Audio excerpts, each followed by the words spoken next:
वज़ीर-ए-आज़म का ट्रेनों और बैनुल सूबाई ट्रांसपोर्ट की बहाली का इंडिया। वफाकी काबीना लॉकडाउन में मजीद नरमी पर मुत्तफिक। इमरान खान ने कहा कि वो शुरू दिन से लॉकडाउन के हामी नहीं थे। मुआवरे खुसूसी इत्तलाआत आसिम बाजवा ने एहसास प्रोग्राम के तहत रकूम बांटने की तशहीर की तजवीज़ दी। हुकूमती खबरें लीक होने का मामला भी काबीना में ज़ेर बहस आया। इजलास की अंदरूनी कहानी का 92 न्यूज़ ने पता चला लिया।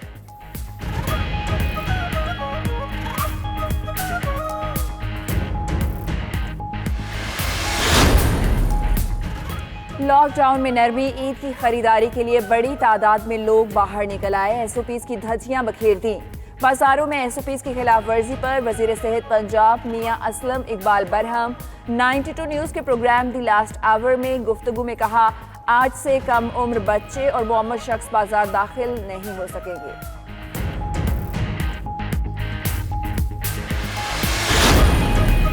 असद कैसर को तबीयत संभलने पर अस्पताल से डिस्चार्ज कर दिया गया।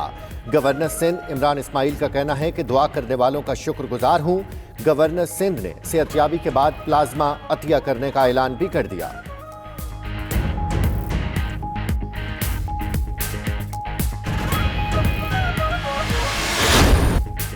Army chief general Qamar Javed Bajwa से चीनी सफीर जाओ जीन की मुलाकात। खत्ते में सिक्योरिटी की सूरत-ए-हाल पर तबादला ख्याल। चीन के सफीर का पाकिस्तान की हर फोरम पर मुआवनत का अज़्म।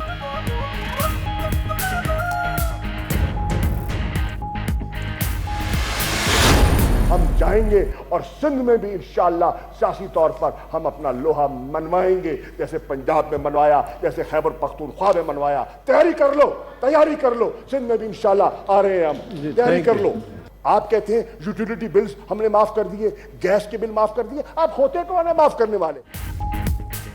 पीपल्स पार्टी वालों तैयारी कर लो, तहरीक इंसाफ सिंध में भी आ रही है। शाह महमूद कुरैशी का सेनेट में ऐलान। कहा, सिंध को हर चीज आबादी के तनासुब से ज्यादा थी। पीपल्स पार्टी में विफाक की खुशबू थी, अब सूबे की बू आ रही है। सिंध हुकूमत कौन होती है बिजली के बिल मुआफ करने वाली, वो सूबे की ठेकेदार न बने। पीटीआई ने जैसे पंजाब में लोहा मनवाया, अब सिंध में भी मनवाएगी।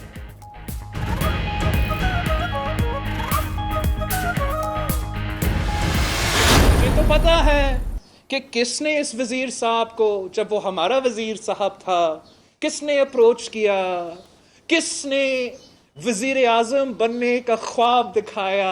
अब भी वही वजीर अपनी जमात में वही खेल खेल रहा है। वजीर साहब खुद अपना सियासी लोहा मनाने की कोशिश कर रहे हैं। शाह महमूद कुरैशी वजीर आज़म बनने के लिए अपनी जमात में खेल खेल रहे हैं। बिलावल भुट्टो का दावा। कहा, जानते हैं इस वजीर ने किसके कहने पर पीपल्स पार्टी छोड़ी, किसने इसे वजीर आज़म बनने का ख्वाब दिखाया। अब भी वो वजीर तहरीक इंसाफ या हुकूमत का नहीं, वो अपना सियासी लोहा मनवाने की कोशिश में है। शाह महमूद अपने अल्फाज वापस लें या इस्तीफा दें, इस किस्म के बयानात कभी कबूल नहीं करेंगे।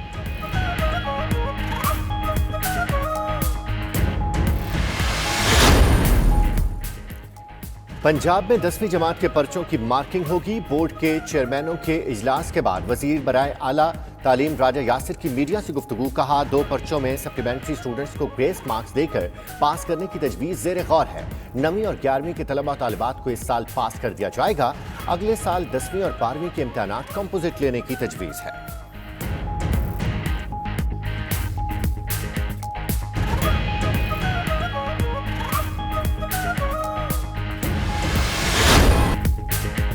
सिंध का विफाक के फैसले से इख्तिलाफ। मैट्रिक और इंटर के तलबा को बगैर इम्तिहान प्रमोट करने से इनकार। वजीर तालीम सिंध सईद गनी कहते हैं, 9वीं, 10वीं और 11वीं जमात के तलबा को बगैर इम्तिहान प्रमोट करने का कोई कानून नहीं। उसके लिए कानून में तरमीम या ऑर्डिनेंस लाना होगा। 1ली से 8वीं तक तलबा को प्रमोट करने का फैसला कर लिया। 1 जून को स्कूल नहीं खोल रहे, मुमकिन है 6 माह तक भी ना खुल सके।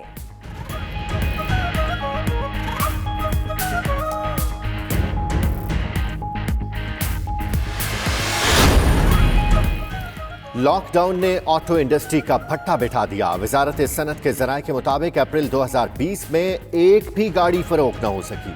गुज़श्ता साल के मुकाबले में इस साल गाड़ियों की फरोख्त में 52% कमी आई।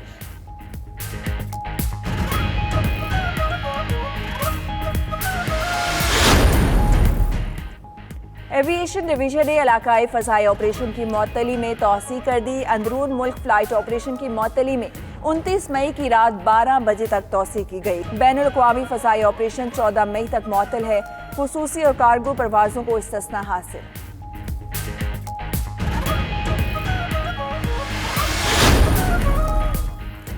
पंजाब असम्बली में तहफ़्फ़ुज़ ख़त्म नबुव्वत सल्लल्लाहु अलैहि वसल्लम और नामूस रिसालत सल्लल्लाहु अलैहि वसल्लम की करारदाद मुतफ़िक़ा तौर पर मंजूर। हाफ़िज़ अम्मार यासिर की करारदाद में कहा गया कि मुल्क में आए रोज़ नामूस रिसालत सल्लल्लाहु अलैहि वसल्लम पर कोई न कोई मसला खड़ा कर दिया जाता है। वफ़ाक़ी हुकूमत ऐसे अफराद को बेनकाब करके सख्त सज़ा दे। पीसीबी खिलाड़ियों के सेंट्रल कॉन्ट्रैक्ट का ऐलान आज करेगा। चीफ सिलेक्टर मिसबाउल हक ने खिलाड़ियों के नामों की फहरिस्त चेयरमैन को जमा करवा दी। एहसान मानी की हतमी मंजूरी के बाद ऐलान किया जाएगा। ज़राए के मुताबिक सरफराज अहमद की तनज़्ज़ुली और अजहर अली की एक कैटेगरी में तरक्की का चांस है। नसीम शाह की सेंट्रल कॉन्ट्रैक्ट में शमूलियत, वहाब, आमिर, हसन और शनवारी को ड्रॉप किए जाने का इम्कान।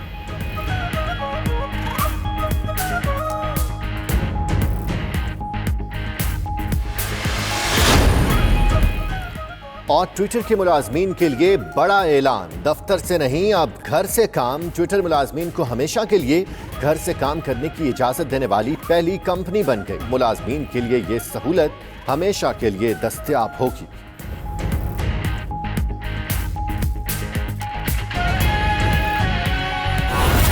Senator Sheri Rahman please. शुक्रिया चेयरमैन साहब, बड़े दिनों के बाद यहाँ मुलाकात हो रही है और ज़ाहिर है हंगामी हालात हैं मुल्क में भी और ज़ाहिर है ऐवान में भी। मैं ज़रूर 2-3 बातें कहूँगी, इख्तिसार से कहूँगी क्योंकि बहुत लोगों ने बातें भी करनी हैं, लेकिन पाकिस्तान की तारीख़ में ये पहला ऐसा मौका है कि हम इस तरह की मुहलिक वबा का सामना कर रहे हैं और वफाक को कह दिया गया है, यानी कि सूबों को, इकाइयों को कह दिया गया है कि आप अपना अपना काम करें। मुझे बड़ी खुशी हुई ये सुन के कल नेशनल असम्बली की तकारीर में कि शाह महमूद कुरैशी साहब ने इसके बरक्स बात की। उन्होंने कहा कि द रिस्पॉन्स टू कोविड-19, बिल्कुल सही कहा, should be national and not divisional. The country will not be safe until Sindh is safe and Punjab, KP, Balochistan. If this is indeed the case, then what is this unwarranted hate campaign which the leader of opposition has just mentioned, Chairman Saab, that is launched every day, every single day without fail by 3 o'clock or earlier by junior members of the PTI, sometimes from Punjab, sometimes from here, sometimes from Sindh. ये front row नहीं करती है, लेकिन रोज अखलाकियात का जनाजा निकाला जाता है। PTI के 2-3 लोगों की ड्यूटी लगाई गई, मुझे तो उनके नाम भी नहीं पता, nor am I planning to find out. Those are not the politics we are trained in and we are not about to become that either. तो वो जो बातें कर रहे हैं उससे तो ये लगता है कि हम अकेले हैं और वफाक ने, क्योंकि हमने 18वीं तरमीम जैसा नाउजुबिल्ला जुर्म किया है, ऑटोनॉमी दे दी है सूबों को। एक मिनट सेनेटर साहब, और अगज़ई साहब गैलरी भी हमारे आल के ही हिस्सा है, वहाँ भी तशरीफ रख सकते हैं, वहाँ बैठ जाएं जी। Social distancing is not easy. शुक्रिया, कोशिश तो कर सकते हैं जी। जी आपने अरेंजमेंट। पीछे भी सीट्स हैं, यहाँ बैठते हैं, पीछे बैठते हैं, जिधर आप इजी फील करें बैठ जाएं जी। तो जी ये जो आपने 18वीं तरमीम की बात की है, ये हमने छेड़ी नहीं है, ये पूरे इस डिस्कशन में, इस पूरे माहौल में जहाँ सिर्फ और सिर्फ हमें कोरोना और उसके रिस्पॉन्सेस पर फोकस करना चाहिए। जाहिर है कश्मीर इसमें आता है क्योंकि वहाँ भी एक मसला बना हुआ है, लेकिन यहाँ emerging crisis, economy, health care, ये सारी बातें हम तब कर सकते हैं।